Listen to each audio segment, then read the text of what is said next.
Good afternoon, everybody, and welcome to our presentation, Rethinking Programming, with Heidi O'Hare from the Tomahawk Public Library.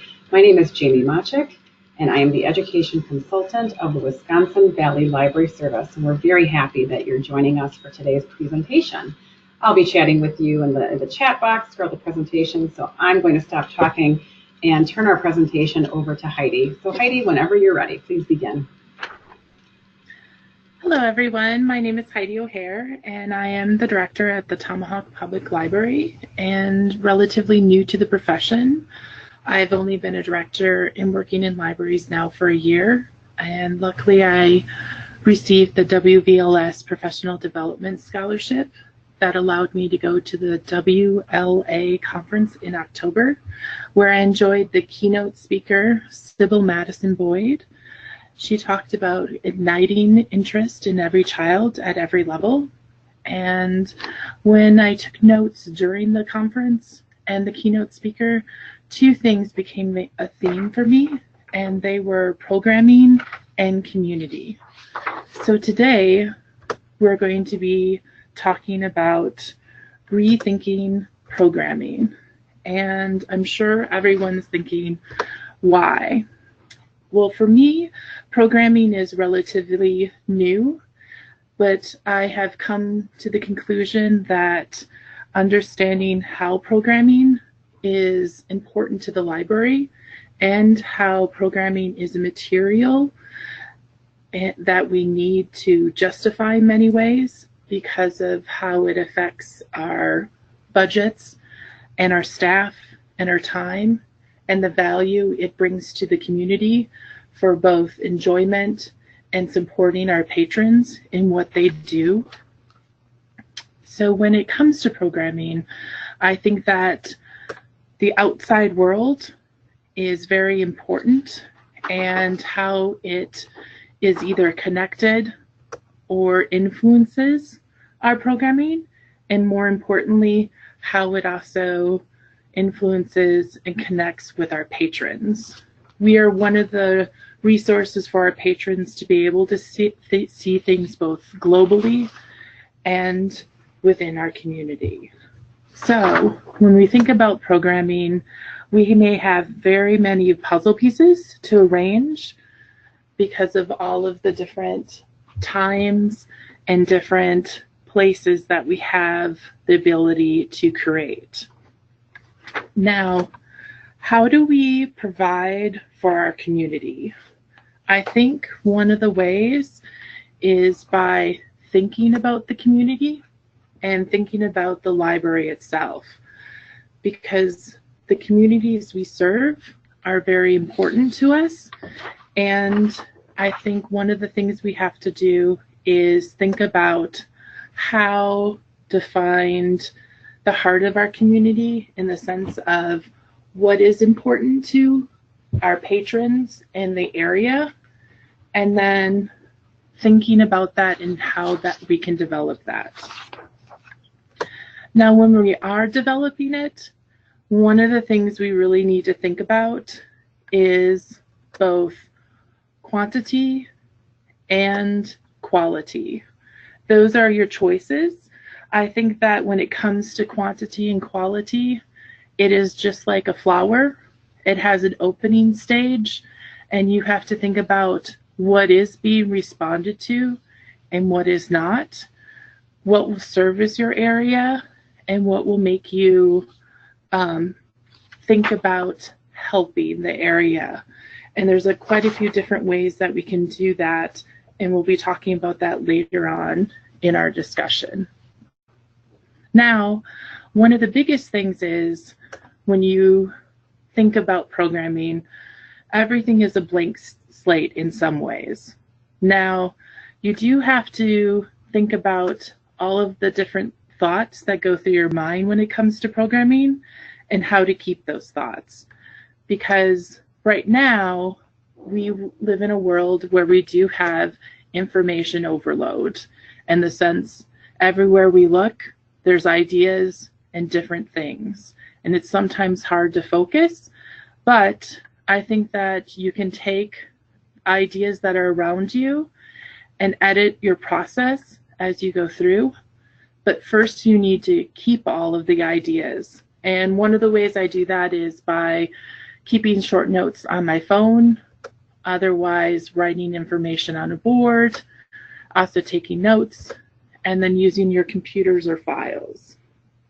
And you'll find which way works best for you, because for everyone it's always different. Now, when it comes to thoughts and ideas, I think that the hardest thing is sometimes coming up with them. And I find for me personally, that may not be a difficult thing, but I find for a lot of people, I'm always hearing the thought that, how did you come up with that? Where did you get that idea? And I'm going to go through a couple of the ways that I tend to do that. One of the ways is that I do like doing brainstorming, and I like to track my brainstorming. One of the ways I do that is by taking pictures or keeping pictures of things that inspire me. I'm always writing down on Post-its and then transferring those information or those notes into a binder or my computer. The other thing I'll do with those notes is if someone has an idea that I like, I'll write that down and keep it. The other thing I do is sometimes I doodle things and I come up with ideas from that. I think that you always need to be thinking and listening to different things. One of the things that I realized this last year, we started a nature backpack program at our library, and I found that most of our youth patrons love the magnifying glass and the binoculars. And so one day when I was up at the circulation desk, after I checked one of the children out, I realized, I wonder if there's a way that we can bring a micro into a backpack program. So right now we're also trying to think about how to bring microscopes, and because these are things that children don't normally have access to all the time at home, but it'd be fun for them to take home for a week and explore with.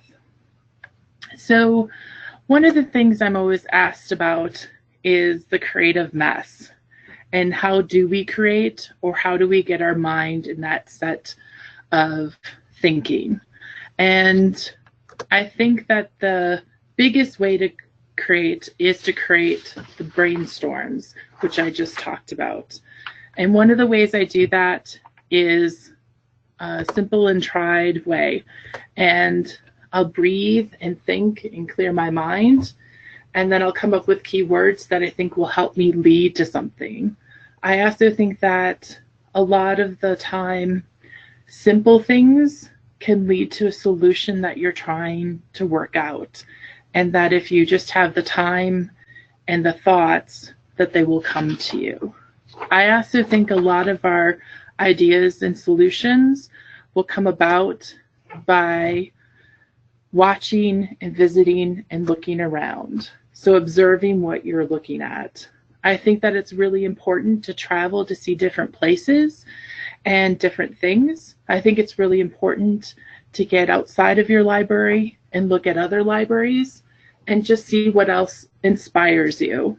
If you are being inspired by things, there's a reason.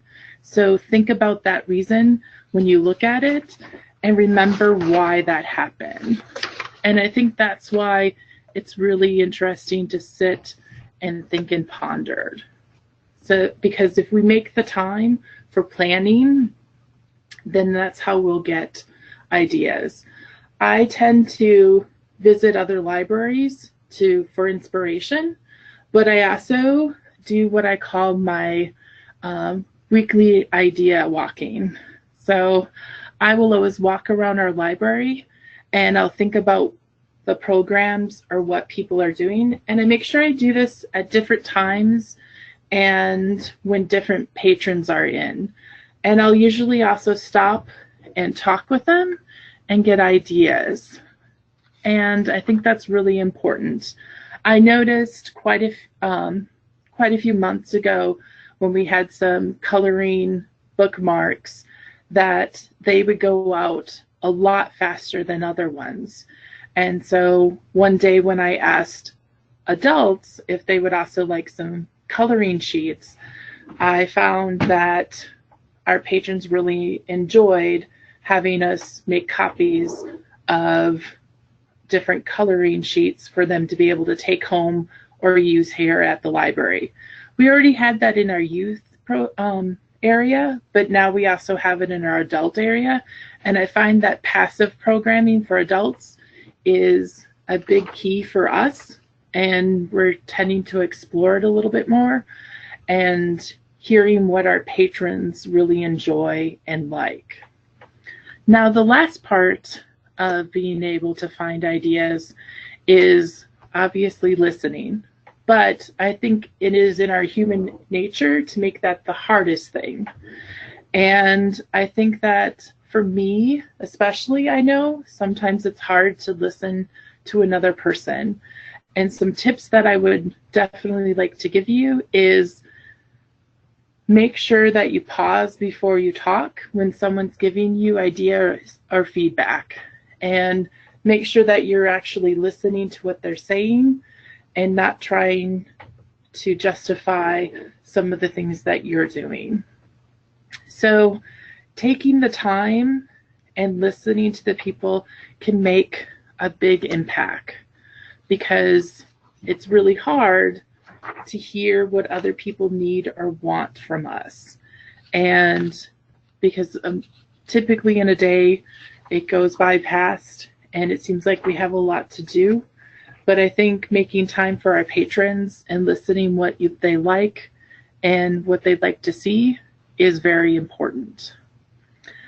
And so that's kind of our ideas. So how to find ideas and how to search them out. Everyone does it in a different way, but I've given you a couple of ways to seek them out and refine them.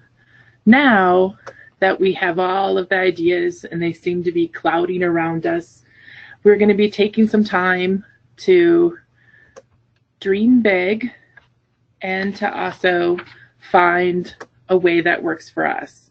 So for me, my enlightening moments come when I'm either swimming so that I can problem solve, or when I drive my car. So I find that when you have to find solutions to your ideas, you have to think about what's really important. And when you do that, for me, I think about how libraries equal strong communities.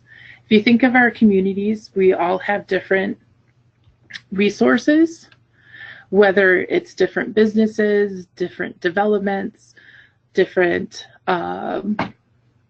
historical and different arts in our areas.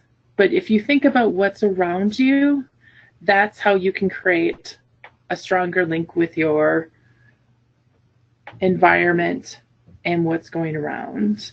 And I think it's very important to encourage and to provide and make bridges and contacts. And one of the things that I think, in order to create a stronger community tied with the library, is that you also need to understand your community ecosystem. And in order to understand that, I think you really have to understand what is your community.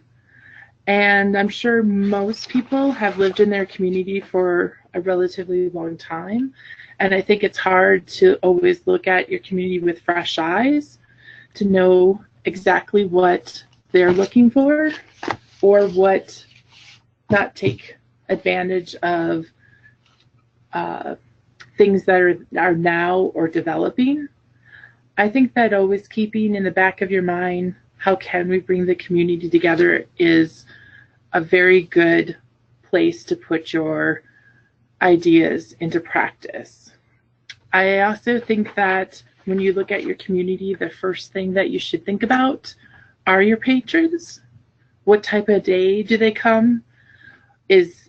Are your patrons typically seasonal? What age groups do you have?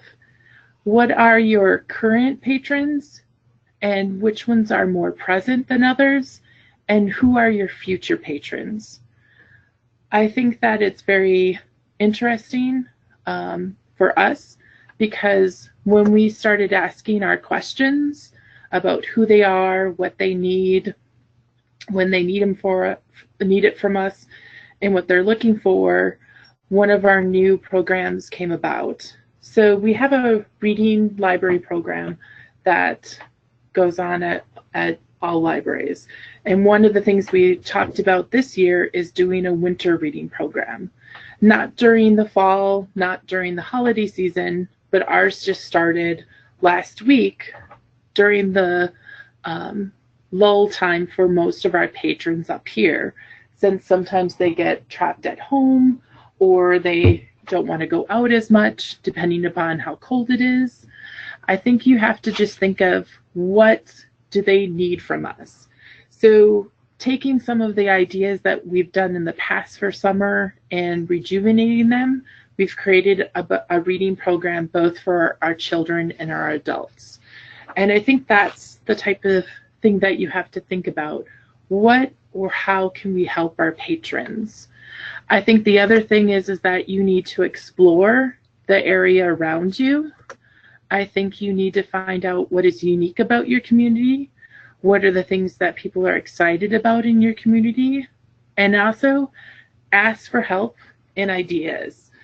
We all have chambers. Some of us may have main streets, but we also all have visitors.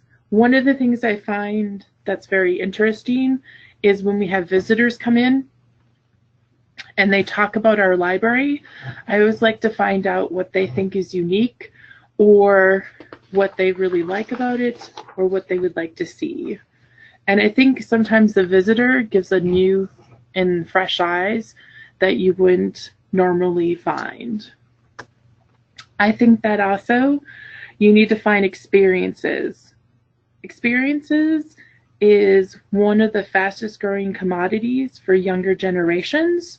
They really like to find and go everywhere and see different things and do things. They're tending to want less objects, and they're looking for something to do. So I think as we move forward, that is something that we'll need to tap into more and more and figure out the connectivity with that group. I think also we have to realize the resources around us. You may have to build or find different resources in the sense of in your community, just like we were talking about Main Street. I think that you can also look at your hospitals. A lot of people in the libraries want to find about health, and I think that you can connect with hospital programs and or banks for financial programs. I think it's a very good way to have a program happen where you don't necessarily, it may take you some time for setting up or making the connection with that group, but otherwise it may be their person coming in and doing the discussion. And that's why opportunity in networking can be so key for your community, and looking at who you can come together with and who has common goals with you and who also has ideas of where to go and what to do. I know one of the biggest community outreach that we've done lately is Kinship, and it's a small group here in Tomahawk that reaches out and helps with lower income families, both with an after school program and then also a mentorship. And one of the things is they have a common vision with us. They want to help children with reading and writing in their homework after school.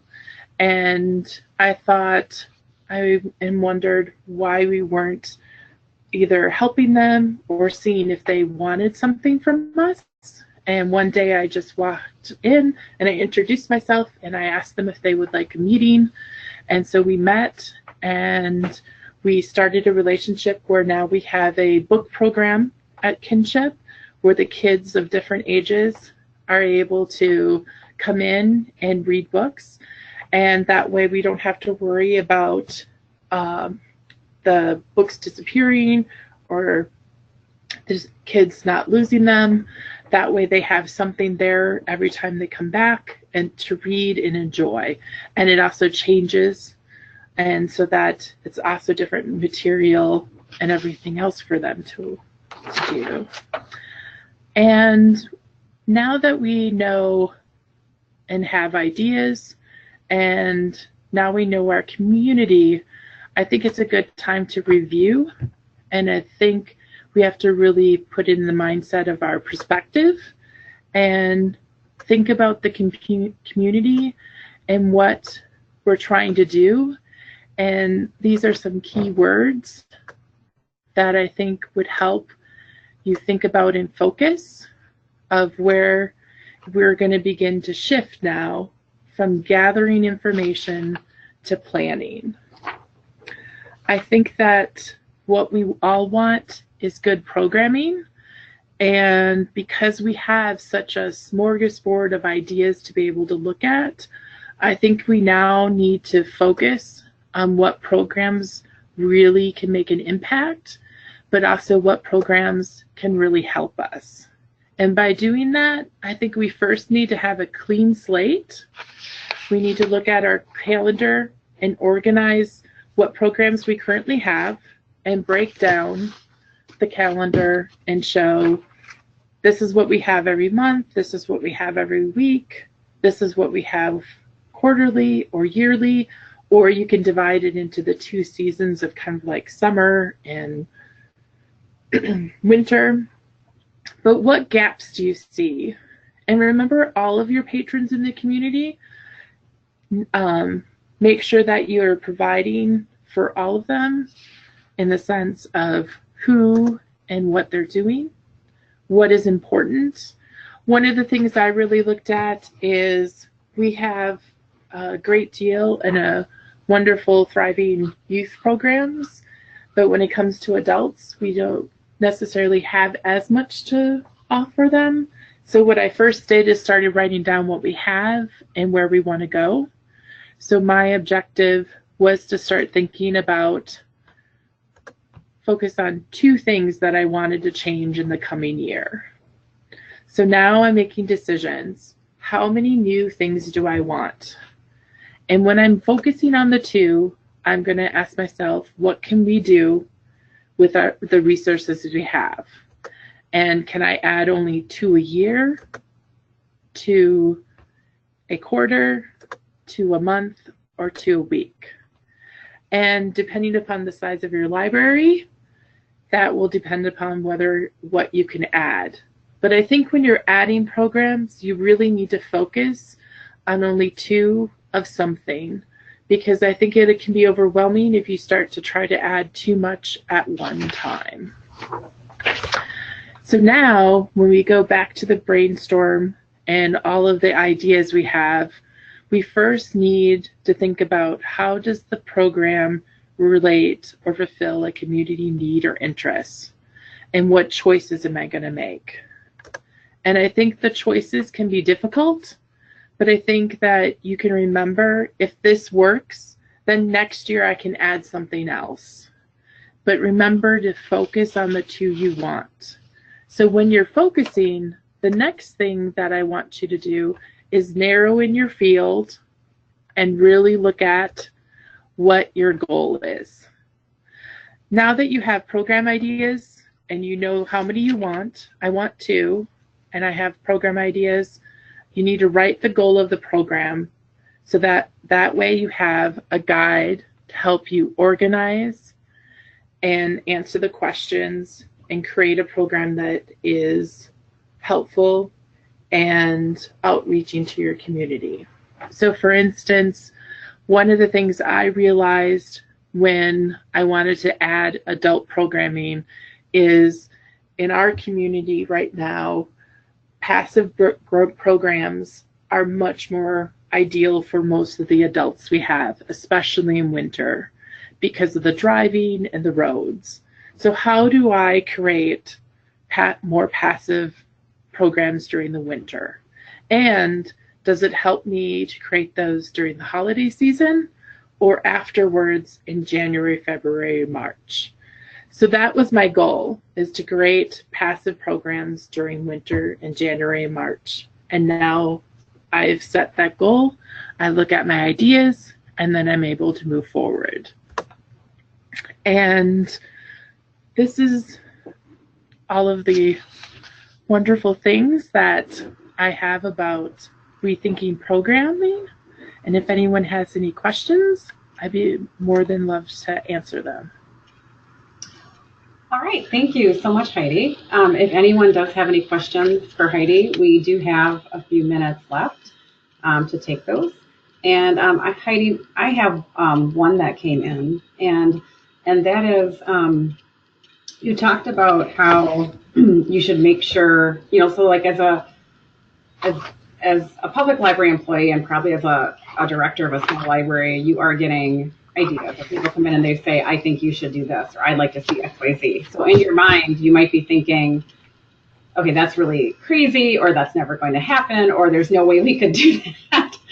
So, and you talked about that pause. Make sure you pause before you speak. So then what do you say to that person when in your mind you're like, that's probably not going to happen, or I don't know that we can make that work. So what, the pause, so you have the pause, and then what, and then what is something what's an example of something you would say to that? Well, I know for me, a couple of the things that I've done is I've told people that, that's a great idea. I'm not sure at this time I can allow that, or we can work on that, or maybe that could be our goal in the future. Because I think sometimes when people, like for instance, I have quite a few people that want to have a sewing group at our library. And I think that's a wonderful idea. But currently, and I'm very honest with them, I said, I know that right now we don't have the staff resources in order to do that, but that is definitely something that I'll keep on my list and think about and see how we could possibly create that. And for me, I know that when some people are ask me questions, well, why don't you have the staff resources? And I tell them about, how we do have limited time and everything. And I said, but one of the things we're looking at is having some volunteers come in, and maybe that's one of the programs they could possibly help us with. So I'll try to think of things, and I'll always keep all of those ideas that patrons give me, because I never know how that could fit in someplace else. And I always write their name with it, because I just have an idea book in my office, and it has random things in it from everyone. Okay. Another question is, could you explain passive programming and give an example of something you do right now for that, or something you've done? Well, our passive programming tends to be right now with the coloring. So we have coloring pages that we copy, and then at the beginning of the school year, I also purchased a couple sets of coloring pencils. So we always have the coloring pencils out, and a assortment of 4 to 6 different coloring sheets. And we have some adults that come in just for that, and they'll just sit there and color at the table, or sometimes they take them home. And then, but I have also found that our middle school age also really likes that. And so some days we get depleted more depending upon who comes in. The other thing that we have found very successful at our library for passive is the puzzles. We have large puzzles that we use, and that is becoming a favorite thing, especially now during the winter time. We have a couple of patrons that drive in specifically for that. I'm kind of surprised about that, but if that's Because she said, like one of the ladies all the time, she's like, I don't enjoy doing puzzles at home, but I love coming here and doing them. Oh, and I that's don't know what the interesting. difference is. Yeah. Yeah. And something we do for free is we do copy the crossword puzzles in the newspaper, and patrons love that too for the adults. Awesome. Another question is, are you still doing games on rainy days in Tomahawk? And how did it go this past summer and fall? So we did do that during this summer and fall, and we will be doing that again this coming summer. And some days were more successful than others. And I think part of that is also our advertising.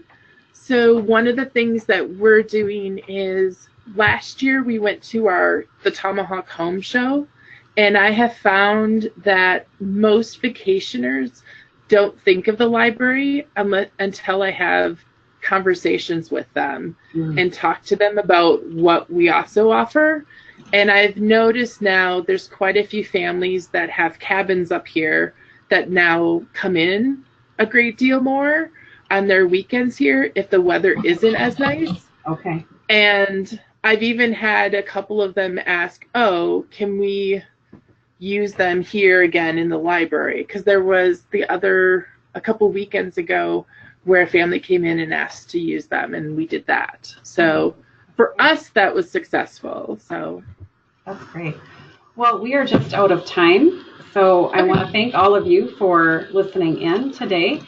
This presentation is being recorded. We will have it posted on our website. Just want to mention again that the Wild Wisconsin Winter Web Conference is coming up on January 23rd and 24th. There is still time to register. You can register a minute up before that presentation, so that is perfectly fine. So thank you all again for participating today, for being here with us. We know you're all busy. Thank you, Heidi, for your presentation. So I hope you all have a great rest of your week and a great rest of your day and a great rest of your week. So long, and stay warm out there.